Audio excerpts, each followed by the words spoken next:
All right, my friends. Good to have everyone back. And I'm really happy because, through podcasting, through social media interactions, you always make friends in the strangest places, including Instagram. And that's how my good friend here, Dominique, and I were connected. And it was really just through sharing and, getting to share some memes, some cat moments that we can both appreciate. I'm really happy to have her here. So, Dominique, welcome and thank you so much for being on Loco Listens. You had mentioned you've never been on a podcast before, so I feel very honored Oh. to have you here. And as a means of getting to learn more about you and to hear your backstory, our ritual first question, if you can think back to any time period at all, when did you start to speak your truth? Ooh, wow. I would say this goes back about 10 years. Um, but it's always been a continual learning experience for me. So, I feel like I stopped putting a label on what my truth is because my opinions changed so many times, and I don't want to give my opinion anymore. So it's not even a matter of opinions, but just learning and studying and really starting to pay attention to nature and natural law and God's law, or the creator's law as I prefer to call it. So it's been an ongoing process. I would say things really started to hit me about 10 years ago. Nice. So we're thinking back to 2013. I know for me personally, that was when I graduated high school 2013. It was a strange I'm a senior year little for bit older me. than you. It's all right. You can barely tell. You can barely tell.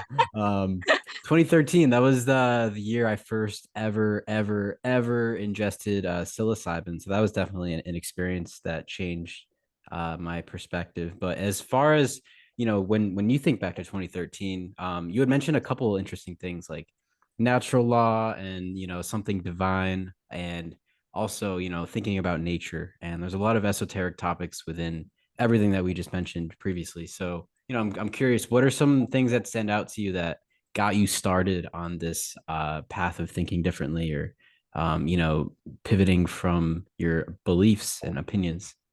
Hmm.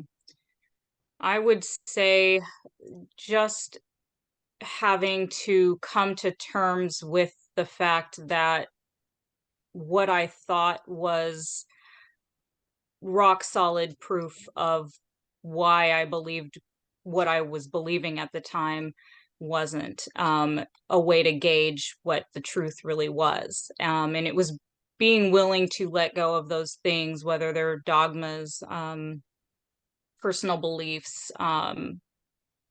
related to religion Mm. and other things that I had to let those things go, and I had to be honest with myself and take a really hard look at why I believed the way I believed, and make a change that I was uncomfortable with. So, Now and that now you've I'm had, now I'm now I see things in a whole different lens, and it's yeah. hard for me to even wrap my head around how I was ever even in that mindset to begin Mm. with.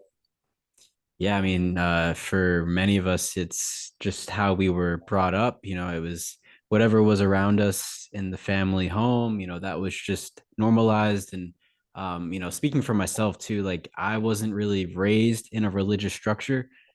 So I feel lucky in that sense because I was given like the freedom to explore, even though for the most part, especially on one side of my family, they thought I was kind of cuckoo just for like going into anything that was abstract and esoteric, especially when I was starting to talk to them about like Terence McKenna and these crazy ideas about evolution that I was hearing about.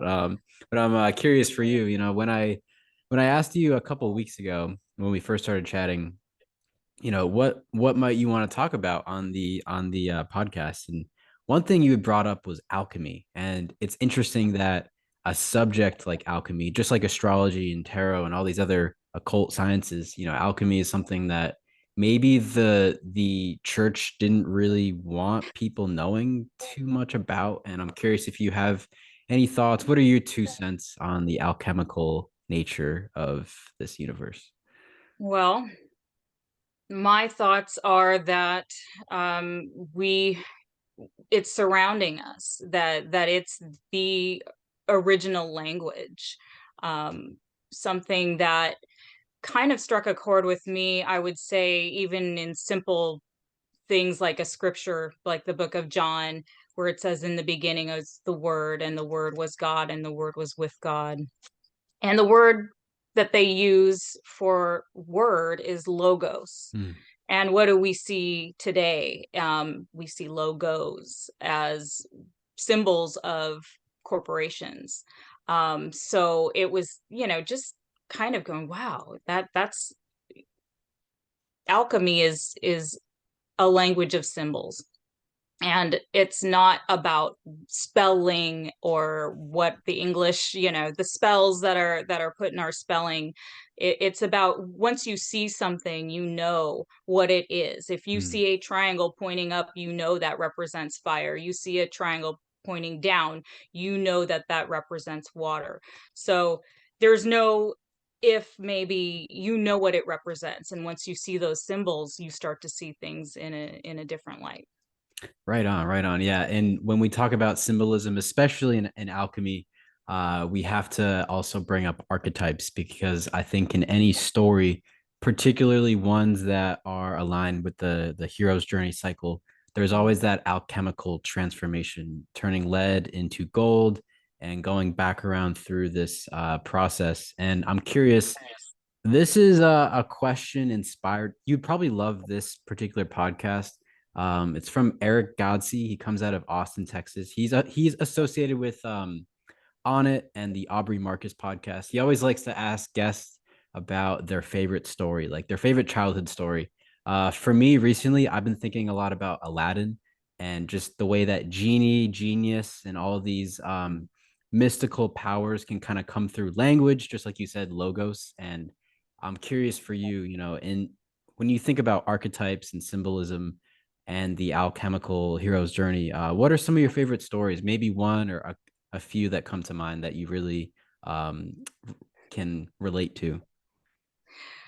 Oh goodness. Does it have to be a childhood story? Does No, it not have at to be all. regular folklore? Any story. Yeah. Okay, I would say Harry Potter. Oh, cool, cool. Okay. Yeah, tell us more. Let's hear uh about it. I think some of the things that are brought up in that movie are so profound that it goes over most people's heads.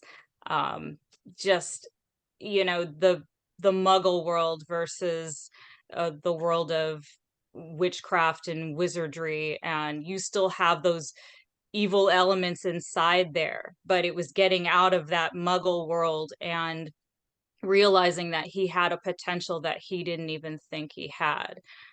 There's a scene where he's finding out that he has mad parents that you know were mad, had magic powers. I'm trying to find the correct word for that, but Witches and wizards. they were witches, and yeah, his mom was a witch and his dad was a wizard, and he's like, but I'm just Harry. And now the name escapes me. He who What? must not be named. No, no, no, no. I'm thinking of Hagrid tells him, "You're a wizard, Hagrid. Harry." Yeah, exactly. So Hagrid then is like, yeah, you're a wizard. Hmm. Believe it. Whether you think you have great power or not, you do. And so I love that story. I literally could watch these movies every Yeah, for day. sure. Yeah, it's And interesting. there's like one like enlightening moment after the next, I feel. Awesome. Yeah, I mean, I just happen to be wearing this lion shirt here, so I think I'm bringing out my inner Gryffindor. Although some of my super nerdy friends, and I say that lovingly. I have seen all the Harry Potter movies. I've only read like two of the books, but I think they're wonderful. And J.K. Rowling is an absolute genius. But I'm Mhm. curious, do you? This is probably like the most stereotypical question, but do you have like a favorite house? Like, do you vibe with Ravenclaw? Uh, What's up with that? I vibe with Gryffindor, but I've taken that test a few times and I keep getting Slytherin. I'm like, no, I guess it's important I to don't want remember, that just one. like zodiacs, there's not like an evil sign. Like leave those Right, Geminis alone. They're not right, evil. Yeah, exactly. exactly. Well, it's interesting. So with Harry Potter, this was always confusing to understand in the beginning. Well, one, Harry finds out that he's a wizard from Hagrid on his birthday, and it's like such a cool gift. It's like, hey, by the way, you're this magical divine being. You're not just an ordinary Muggle, and all those weird things that have been happening to you. Well, it's totally valid because Right. you've got blood that goes back to ancient wizardry, and I'm curious with Harry's childhood trauma, you could say, when his parents are murdered by Voldemort, and he's given this mark right on his pineal gland, this lightning bolt. It's supposed to represent like Voldemort's evil, but I also kind of also saw it as like this mark was also giving him his special, unique gifts, which he ends up using to the fullest extent, to his full potential throughout the entire series. And I was curious what you thought about that lightning bolt mark, that whole symbolism with the thunderbolt on his forehead. I mean, I haven't given that part too much thought, but I just find it interesting that he was set apart among his peers that had equal, if not better, abilities than he did. You know, Hermione's quite a strong character, and she's always bailing him out, of most situations. But I do like the fact that he was singled out as being incredibly special, Hmm. and he was incredibly strong. And in the face of some of the most frightening of circumstances, he was never afraid to just take it. Like, I'm not afraid of you, and he wouldn't back down. He was extremely bold, Yeah. the way he approached evil when he was encountered with it. So Right on. Well said. Well said. And, as far as your own personal connection to Harry Potter, I'm curious, you can answer this in so many different kinds of, there's a lot of answers to this question. And, because you started your personal story back in 2013, even if you think about 2020 and like these last three crazy, crazy years, have you come up against anything particularly challenging? Like I've personally had to go through a lot of ideological struggle, and I've had to argue with people just to stay firm in what I believe and protect my own sovereignty in different ways. I'm curious, maybe starting in 2020 or wherever you feel like you've had to face darkness directly. How do you think you've changed, or what have you faced in these last 3 years that have really stuck out to you? well, I feel like in the last 3 years it's been an easier journey for me. I Nice. feel like there's far more people that I can talk to and communicate with Right. this, whereas 10 years ago I had no one. And I mean, no one to talk to about this. No one could relate. No one could understand what I was talking about. They would say things like, I'm sorry, but you're going to hell. And I pray for your soul, and, things of that nature. So I feel like in the last 3 years, things are actually looking better than they've ever looked, in my view. So I don't have a very negative view, even though Love there's that. some negative things that have happened. Sure. Yeah. I'm feeling like there is hope, whereas I felt like, well, there's no hope. Mm. There's no hope for the world at this point. But I don't think so.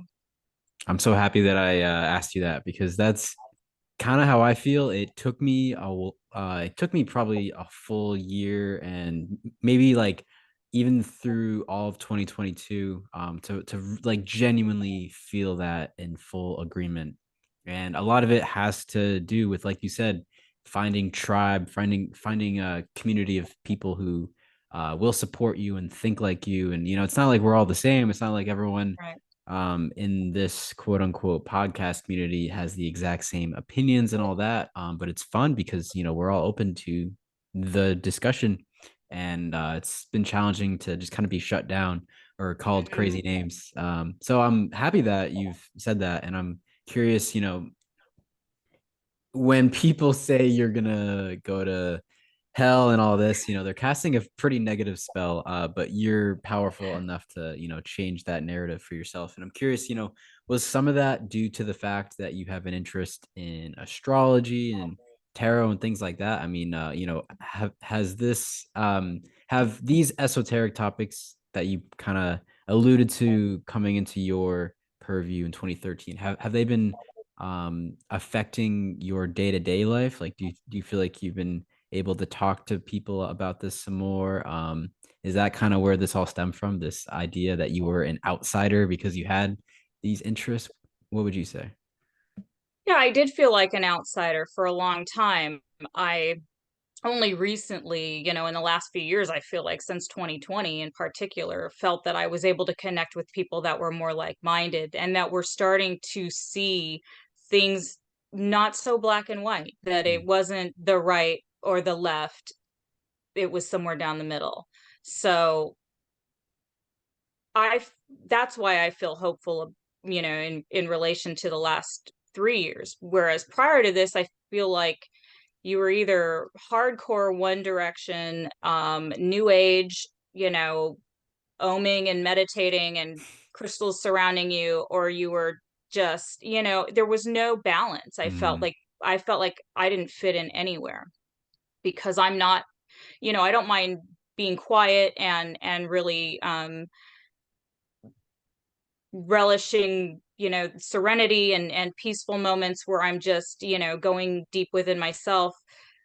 But I like to do things a little differently, and I'm not anti crystals either, but I believe that everything has its balance, and I wasn't finding that originally. I was like, well, I guess I don't fit in anywhere. mm. Um, wouldn't be the first time. And now I feel like no, there are plenty of people that are starting to see that um, there is natural law out there in the world, and there is a creator, and there is a balance, and it's important to have that balance. And alchemy doesn't mean you're practicing witchcraft. It's closer in line to science and true science than anything else. Yeah, I mean, even down to business, that's an energy exchange whenever money is passed around. That's in a scientific way, the exchange of energy, it's transforming something. You could be transforming your calories into some kind of product. There's some kind of work being put into a product or a service. Things can be alchemical in many different ways. And I'm Mhm. curious, from your experience, more towards the sky clock, which always relates to alchemy in the same way, because a clock also kind of connotes this like idea of a process. And whether you think time is linear or circular, I tend to lean more towards circular. But it seems like getting to know the astrological nature of reality, which is something that I'm still a beginner at. I'm trying to pick up some truths from my friends, and I want to give a shout out to Chance from the Interverse podcast, because it was through his podcast and many guests that he's had on that I've been able to kind of finally get a grasp on my personal place in this astrological system. And I'm curious, do you have any insight into that from your own personal journey, or perhaps is there anything in particular that stands out to you when you think about diving into this topic and seeing for yourself what it's all about? Well, I believe that the heavens, the stars, the signs in heaven are there for a reason.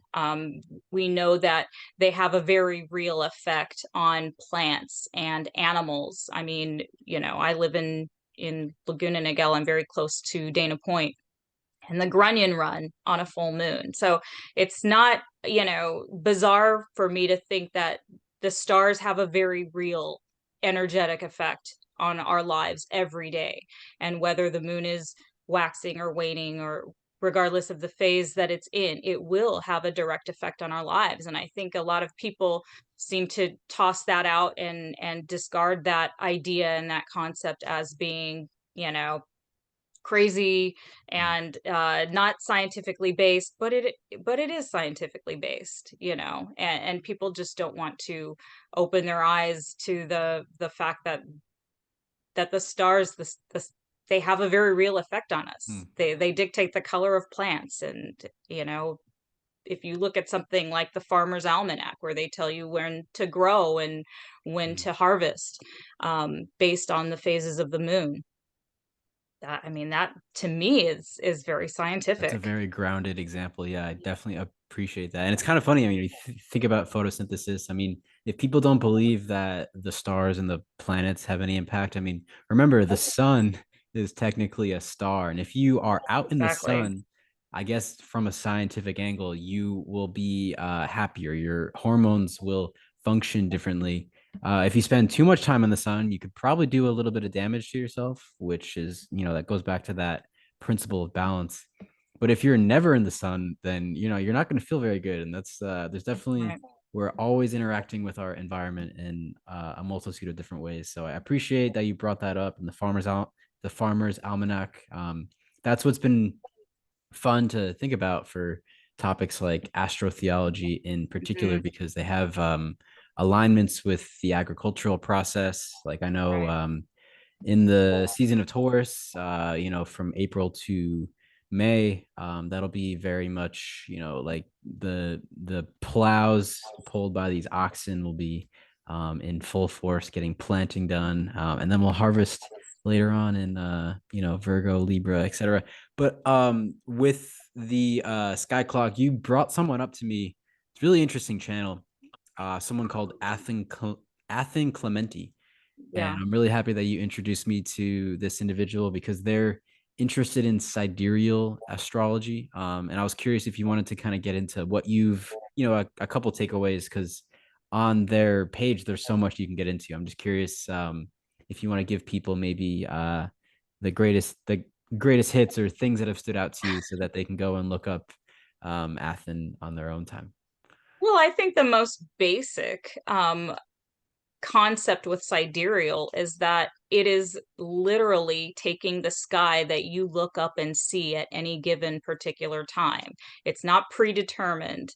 It's what you see at that point in time that gives you, you know, the reading or the understanding of the energetic principles that are attached to the sky at that time and to the signs at that time. So that's what I was the most fascinated by. Like, what? You mean astrology is like off, like way off? Mhm. Oh, it's not the actual stars that we're seeing at this moment? Well, why does it say that? Why is it predetermined?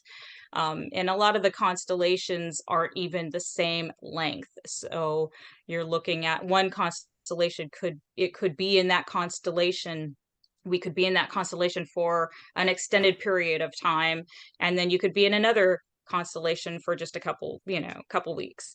So it was fascinating to me. I really didn't know that it wasn't evenly broken up, Mm. and that it's only logical to say, hey, if we are looking up at the sky, what do we see at this time? And these are the energetic principles that will be applied during that time. It just makes sense. I don't even see how that's a question. Yeah. Um, but it is a question for some people, but I don't see how it could be. Yeah, I think that's an excellent point, especially if you consider that, in some systems there's 13 signs, and, the Mhm. system of 12 could be totally off. I think it's good to look into all the different variations like Vedic astrology, Chinese I astrology, agree. all of the above. Or, I think anyone would agree that it could be not dangerous, but it could be risky to just have tunnel vision for one I agree. particular system Yeah, or dogma like that. I agree wholeheartedly. Yeah. Yeah. Okay. And something else you had brought up to me, I was really curious. I've never heard this before. I think this was in relation to the Bible. In one of your messages, if you think back to the phrase air magic, And I don't know if that was related to astrology or maybe like something related to like casting spells with language. I'm not really sure. What is air magic? Do you remember bringing this up? I don't remember what I was referring to, so I don't know if I was referring to there is this is a very long topic, so I don't know if we would I even got have all the time time in to the world. It's cover totally up something to like you. this. Yeah. I don't know what I was referring to, so I kind of need to just go back Yeah, and no look at worries. what Yeah. I was We'll writing put a about. pin in that, we'll Yeah, we'll put a book pin in that for sure. bookmark it. Yeah. Well, I'm glad you brought it up because it's always cool to hear something new. Like, I've been familiar with like uh types of magic. I think earth magic kind of reminds me, and I could be totally off. I'm just a novice, but earth magic kind of reminds me of like druidic practices, Mhm. maybe Celtic mythology and things like that. But yeah, as far as air magic, I think we should get back to it another time. Maybe we can chat about it again Yeah, soon. I'll But have to look at what I now I feel like scrolling through my messages. I don't even yeah, remember what I said that's what I with was doing regards like to it. half an hour before this episode. I was like, what were we talking about? Yeah. But we'll come back to it. There's something Okay. else too. Synchronicity. I didn't realize this till I actually went back, like I said, to read through our previous conversations. But I ordered a bunch of books for myself um, right at the beginning of the new year, the calendar year, January 1st. And one of them was, I've been familiar with Rudolf Steiner. I've listened to lectures.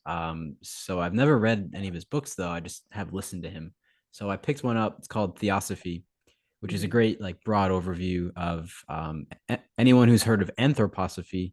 It's kind of like finding the origin of the system and the Waldorf schools and all this. And I'm a public school English teacher, so I've always interested in alternative methods like that. And since you're a parent, maybe we can talk about that in a second. But I just want to first ask you, maybe people have never heard of Rudolf Steiner. They've never like listened to him speak or read any of his anthroposophy work. I'm curious, what kinds of things do you take away from Rudolf? And maybe you can clue me in on a couple things that I can dig more into because this is my first book that I've ever bought from Rudolf Steiner, but I hope to dive into because he's got like tons and tons of He books. There's so much does. to get into. Does. And you can even listen to his lectures Mm-hmm.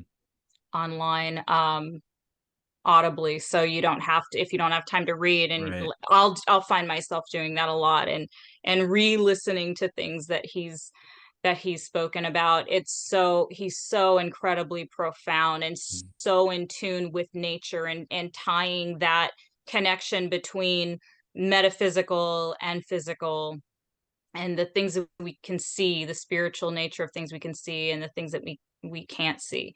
um he, in my opinion, is hands down my favorite philosopher of all time.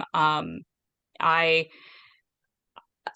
Some of his work is just bar none. I I mean, I'm gonna go off on another Go side for it. trail, but I believe he was murdered, and I believe he was murdered because he was willing to openly share things that were secret in many societies for a very long time, and he was openly sharing this with people, and he felt it was really important that people understood the nature of the world that we live in, um, and how to function as a human being in the world that we live in.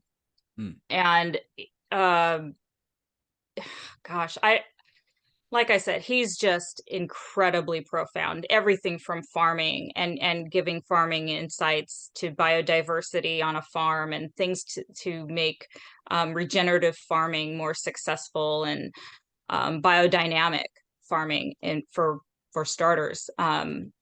He always tied things back to the natural world, and that's something that I feel is lacking with a lot of spiritualists, Mm. and people that study things that are esoteric. There's just, they keep going out into outer space and they never quite come back.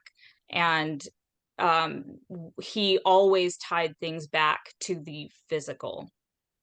So I even for my child, I homeschool, and I buy all the Waldorf Nice. curriculum Yeah, cool. because yeah, oh yeah, there's no way there's no way I'm doing anything else other than Waldorf curriculum. And Do you have to go through like a special training process to be able to do that? Like, I'm just curious, maybe there's parents listening. I'm listening because I want to get out of public school and I'd love to hear about a new system.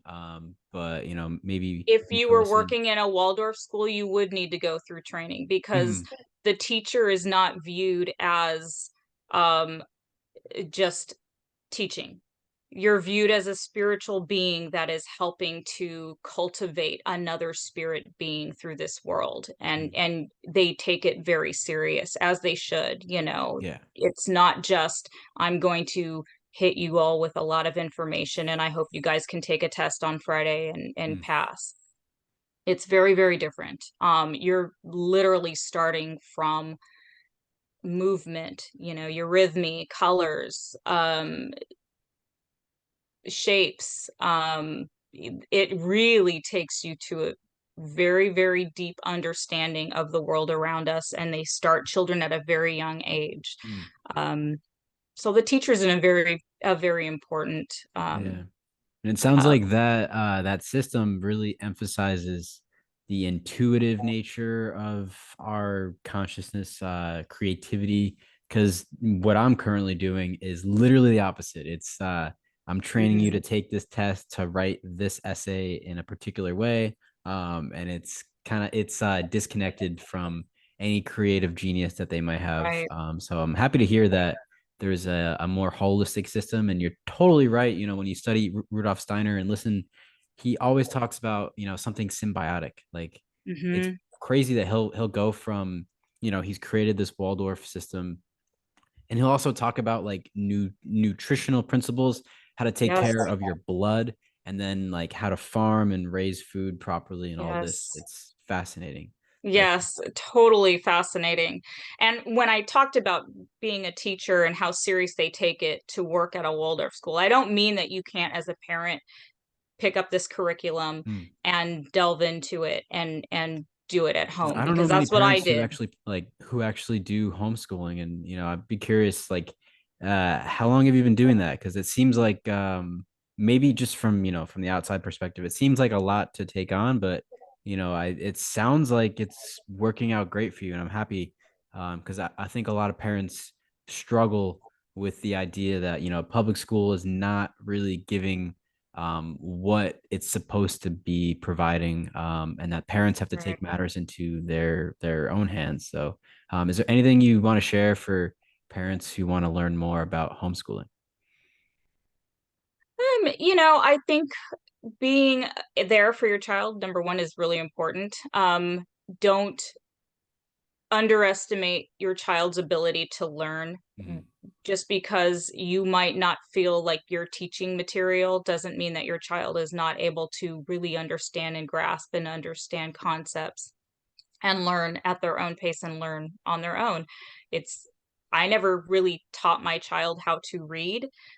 My child basically just picked up a book one day and started reading, and I would read to her, at night before she went to bed, and then she kind of picked it up. I didn't need to sit down and break things down Mm. phonetically, although there are sometimes I would say, "Hey, I know it's spelled like this, but it's not pronounced like that. Right. Welcome to the English language." That's pretty cool that you were Uh, able to facilitate her own self discovery.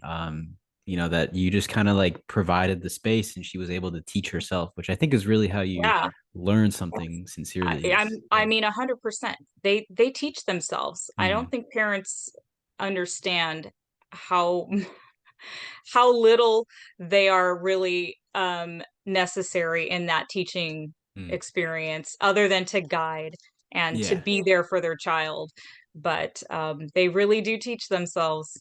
And if they want to learn a subject, to just encourage them to learn about that subject and don't hold them back and say, well, you're too young for that, but maybe, when you're this age, you can Hmm. revisit it let them learn right away. Yeah, absolutely. And I kind of feel the same way as a teacher. Like there's so much on YouTube. Like if you just go on YouTube, I could probably teach things a certain way and like show you the information and tell it to you in a certain way, but there's so much that can be accessed online and there's Yeah, never been a better time to learn anything at all. I mean, that's kind of what yeah, we're doing here, I hopefully agree. people are listening and they've picked up something that sparks curiosity or inspiration in them.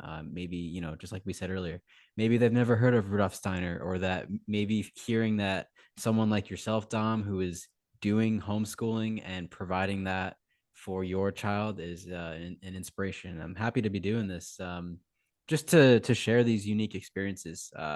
And I'm just curious. One last question on that. What are you guys learning right now? Like, what's going on in your classroom?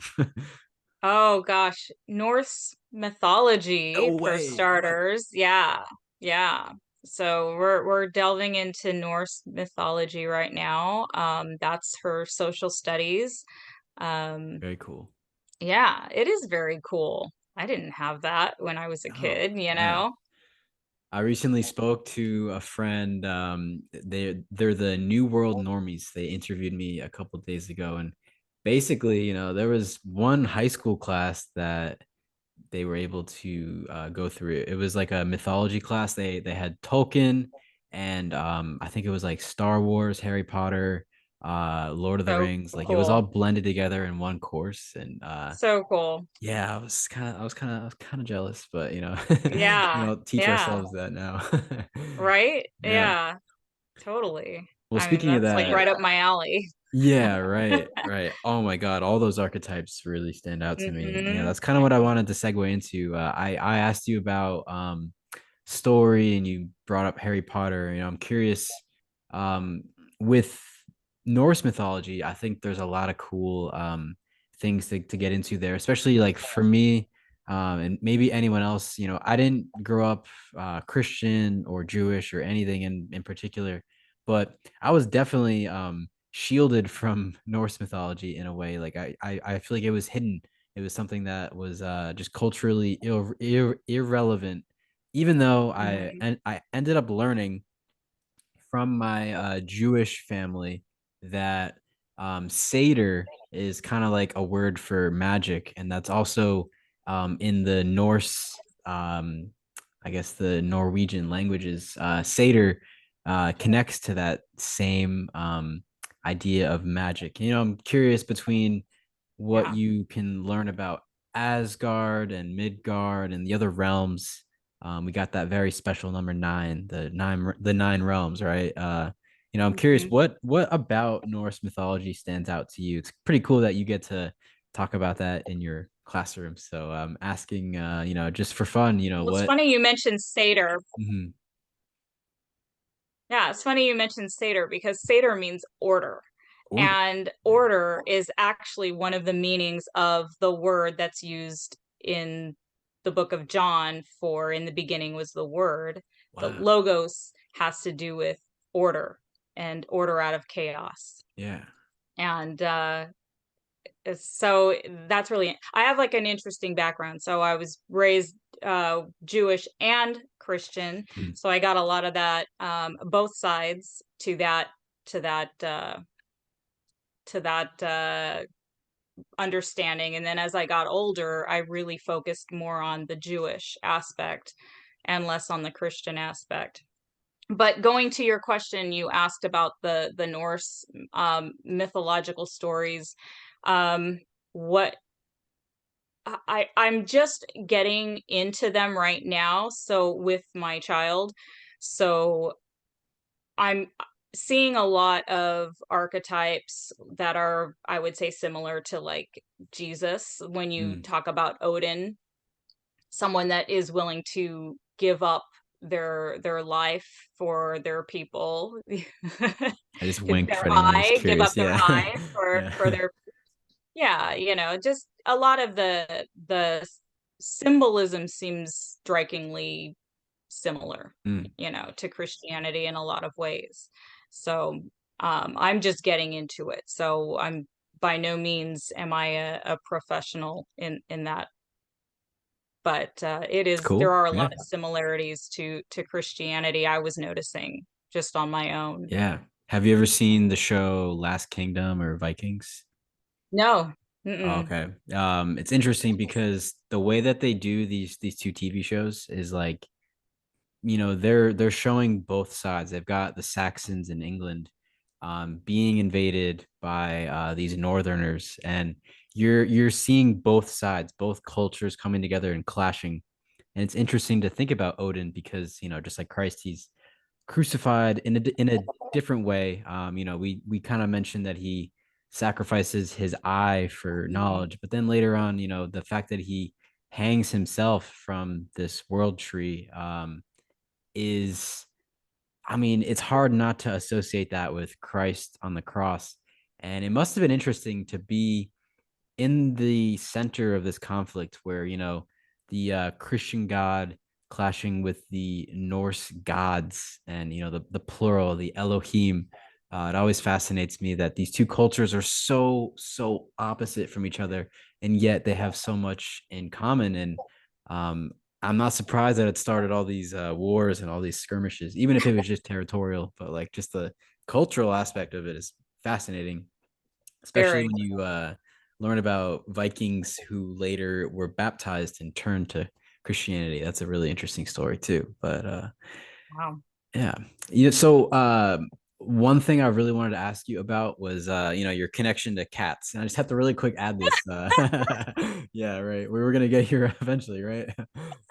With our feline friends, I did learn recently that it was very common for Vikings to sail with a cat in their boat, because they would prevent diseases from spreading. If any rats tried to climb aboard and travel with them, then the cats would take care of that right away. And I think it's a great metaphor just for the way that, in terms of dogs protecting dogs protecting us from intruders and people who are trespassing. Cats are really more dealing with the subtle energies. And Right, right. what you had brought up to me originally was the more obvious Egyptian connection, the fact that cats were once worshipped. I was curious if you wanted to share your 2 cents on this topic. It's one of my favorites. And I think recently, since I got Hershey here with me, my dreams have become a little more active as well. I'm curious what you think about all that.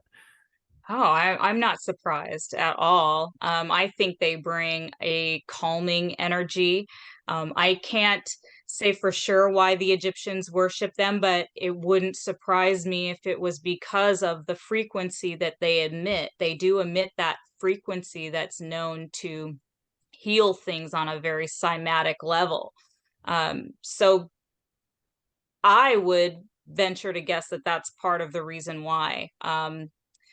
They're just very calming. I mean, if you enter a home and the person has a dog, they're jumping on you and they're happy to see, and they're lovely, they're beautiful. I love all Mhm. animals. Same. But, a cat, they'll purr, they'll sit on your lap and they'll purr, and they just have the most calming energy. If you're not feeling well, I feel like they sit on your lap and they purr and you just feel good. I Yeah.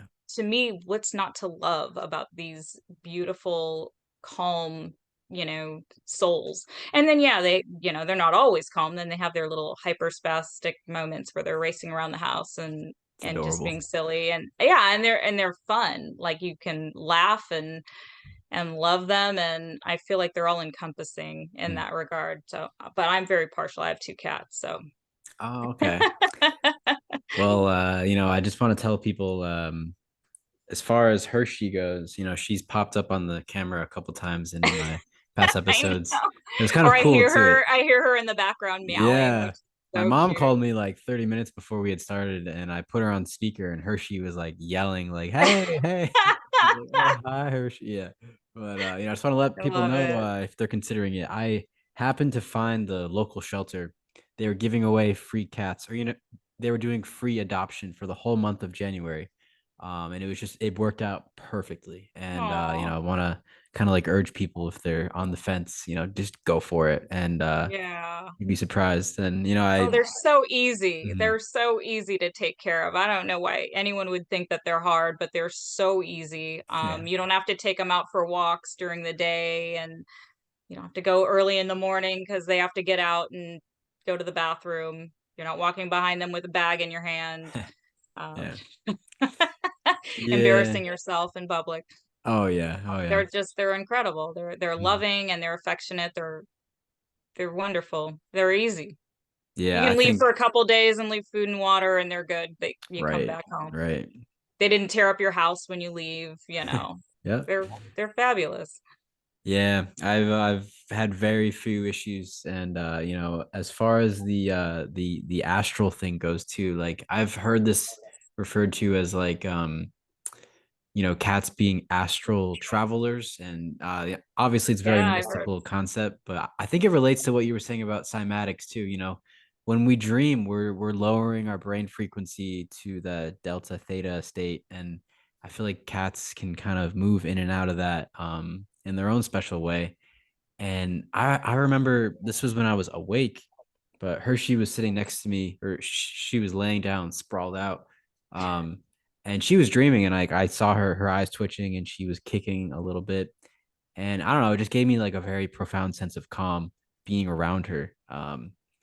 And I'm curious, as far as we can talk about cats, but also like just in terms of your dream life, have you ever had like any paranormal experiences or lucid dreams, or ever had like an astral projection, out of body, anything like that that you would be willing to share with us today?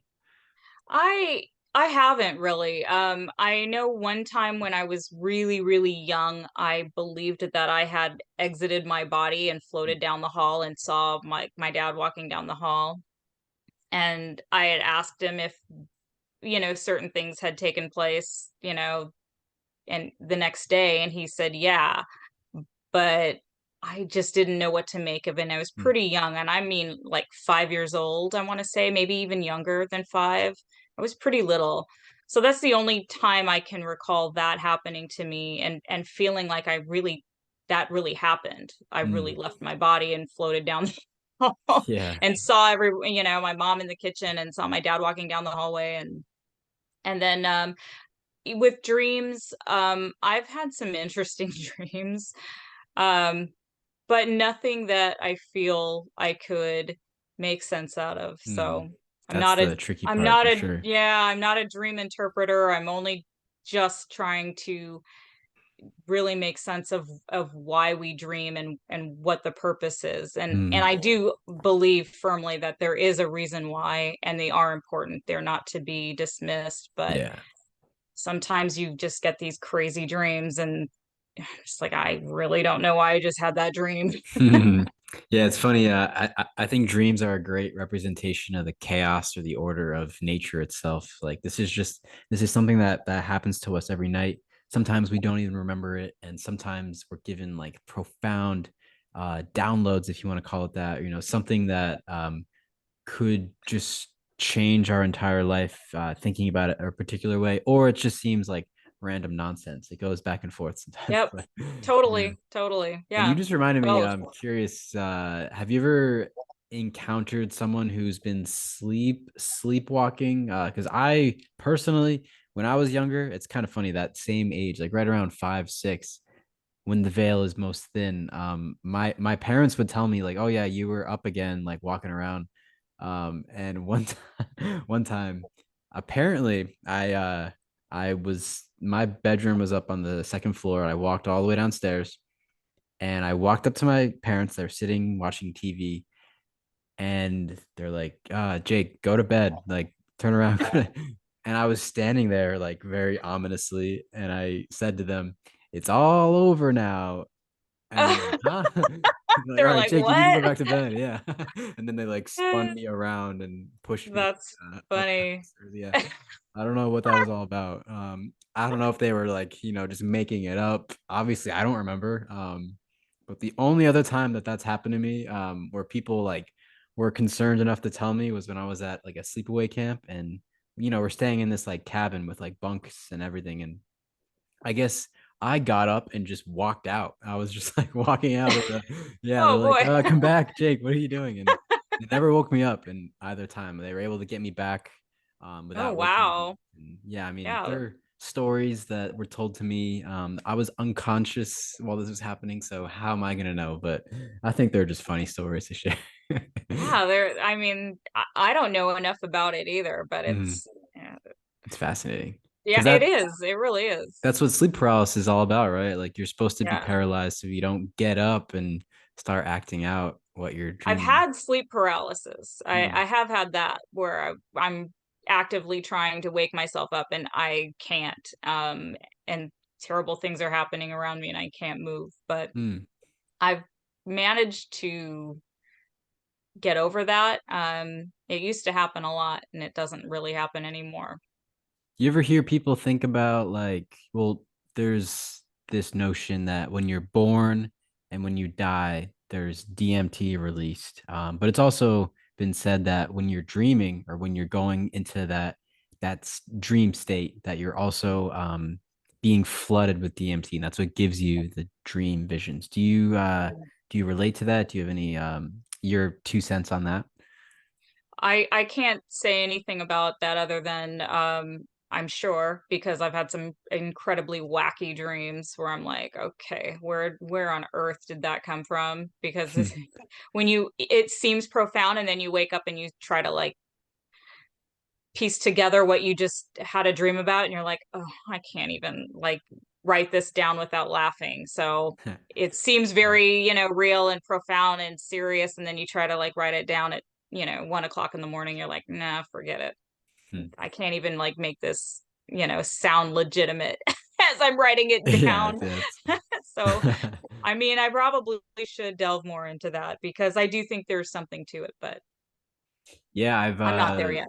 yeah, someone brought up to me, the many facets of astrology, how there's like medical astrology, like as a Taurus sun, I guess the throat and the thyroid are like Mhm. associated with that sign, and there's maybe dream astrology is a thing too. Like people would say, pay attention to the phase of the moon cycle and what constellation is up there right now, and all that could really contribute to this Sure. study. Not like I've done it myself, but I think it's interesting, like you Oh, said, to sure. learn I more mean, about it. it's entirely plausible. Mhm. 100%.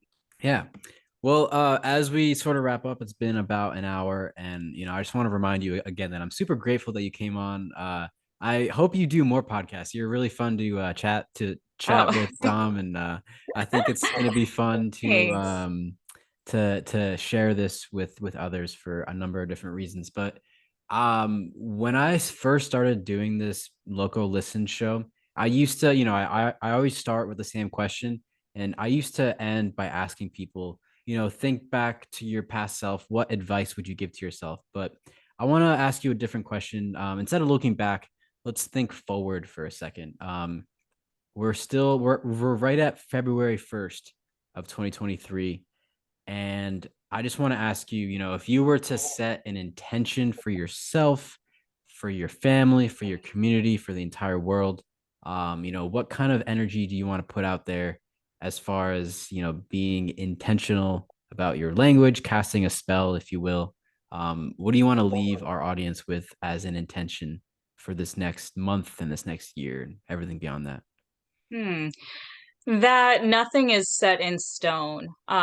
We are in control, in full control, and every outcome can be reversed or changed. I've just about had it with the, prophetic words of doom and gloom for the future and where we're headed. And nothing is set in stone. We can turn everything around. So I feel that that's an important concept for people to really let sink in that we can change things and we can change the course of the world through love, and don't mean to sound uh cheesy, but I think through love and through showing love and being an example of that love and to be the change that we want to see in the world. And I know that's another cliched saying, but it really it really matters. It Mm. really does. We can sit there and we can talk about what governments need to do and what other people need to do. Well, we can't control that, but we can control what we do, and we can control how we treat other people and what difference we can make in the world around us in real time. So I would say that. Lovely. And in this crazy woke world, I think you just explained like the best possible scenario.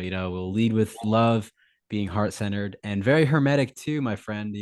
Everything is always in flux, and that's just an Right. undeniable truth. I'm gonna post this episode, and tomorrow things are gonna be way different. We're gonna have different questions, and we're gonna be going down different rabbit holes. So I appreciate you coming on tonight. This has been really fun. Thank you for You're having me. full of wisdom. Absolutely. If you want to come back on anytime, you're more than welcome. And I hope for anyone listening that you feel inspired. I definitely feel inspired. It's the beginning of a new month. It's going to be a great February, and I hope everyone's having a fantastic evening. So, Dom, thanks again, and I'll talk to you soon. Thank you, Jake. Bye. Bye.